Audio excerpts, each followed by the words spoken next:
We look in the mirror and who's there? Bam, me. And so when I see me, I'm like, girl, you better wake it up. And I can't expect anybody else to do for me what I'm not doing for me.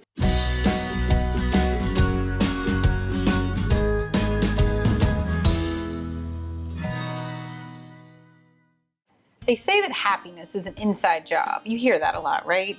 But so many people look outside of themselves for things that will make them happy. So the right guy or the right job or the right retirement account or whatever, right? So if happiness really comes from within, what can we do to encourage people to really take that on? Self-care. You know, we're the first people we see when we get up in the morning.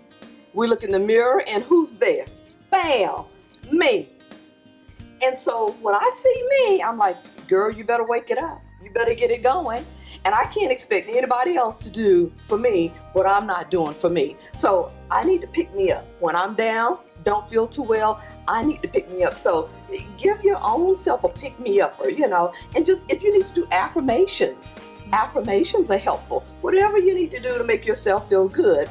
But just think about this. If you expect somebody else to do or say something to make you feel good, what would you like to hear? Say it to yourself. And with those affirmations, I think sometimes we tend to hold on to those disappointments.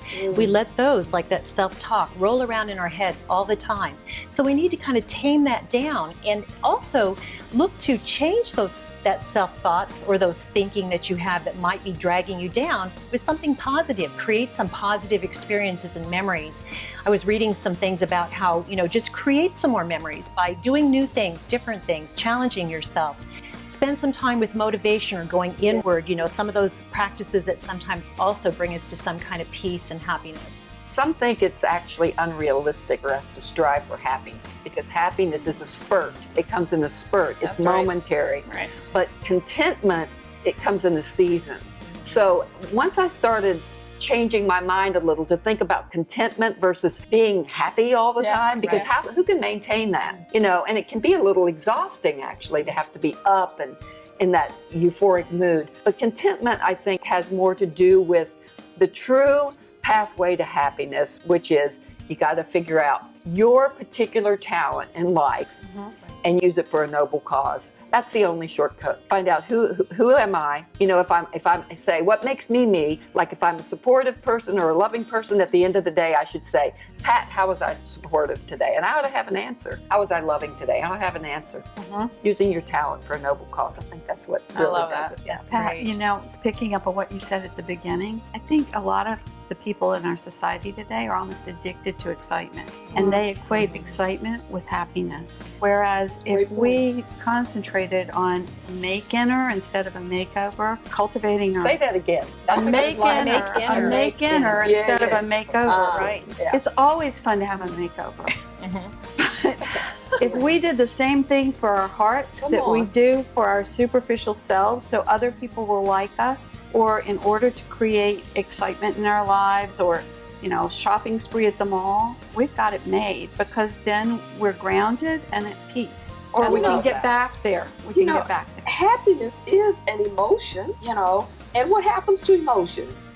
They come and go. Yes. They wax and wane. Yes. Somebody can push the wrong button and change that happiness. Right. Yeah. But you know what?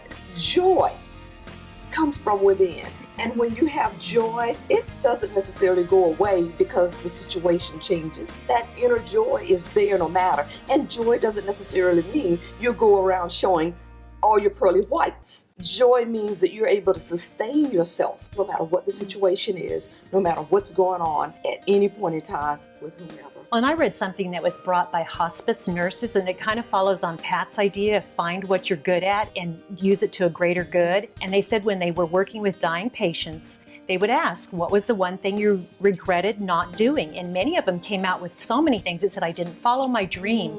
I didn't take those steps. I made the wrong choices that didn't drive me to my passion. And that was what they regret. So one thing they said about happiness is to kind of evaluate it periodically and say, what do I really want in life? What's my bucket list?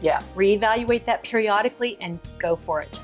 Happiness is obviously an inside job. We all agree with that. But there are practical things that can get in the way. If you can remember that happiness is a season in your life, it's something that ebbs and flows, ask for help, look yourself in the mirror and love yourself, things will get better.